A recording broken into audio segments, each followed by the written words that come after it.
Inilunsad na ng Department of Labor and Employment ang trabaho para sa Bayan Plan 2025 to 2034 na tutugon sa mga hamong gaya ng unemployment, underemployment sa bansa. Ang detalye sa Balitang Pambansa ni Bien Manalo ng PTV Manila. Pagbuo ng mga inisyatiba at programa na magbibigay ng mas maraming trabaho at oportunidad sa lahat ng Pilipino tungo sa isang matatag, maginhawa at panatag na buhay. Iyan ang adhikain ng Department of Labor and Employment sa pamamagitan ng trabaho para sa Bayan Plan.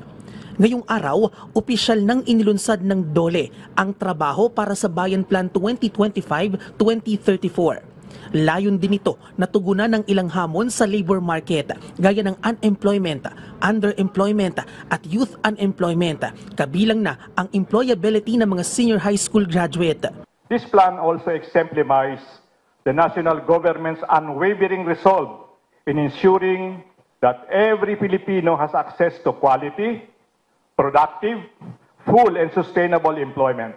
Ang trabaho para sa Bayan Plan 2025-2034 ang magsisilbing master plan ng Pilipinas kaugnay sa paglikha ng trabaho at makamit ang patuloy na pag-unlad ng ekonomiya ng bansa. Ito ay isang whole of nation approach. Kabilang ang ilang labor organizations, private sectors, informal sectors, vulnerable groups at concerned government agencies sa trabaho para sa Bayan Interagency Council.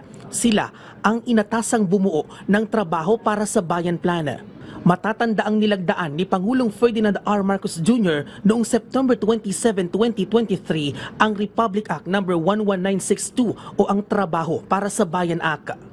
We must continue to ensure that these gains translate into continued improvements in the lives of Filipinos under a bagong Pilipinas, where every working-age Filipino has access to gainful employment with fair compensation. Bahagi rin ng trabaho para sa Bayan Plan 2025-2034 na tulungan at suportahan ang micro, small and medium enterprises o MSMEs na malaki ang kontribusyon sa paglago ng ekonomiya ng Pilipinas.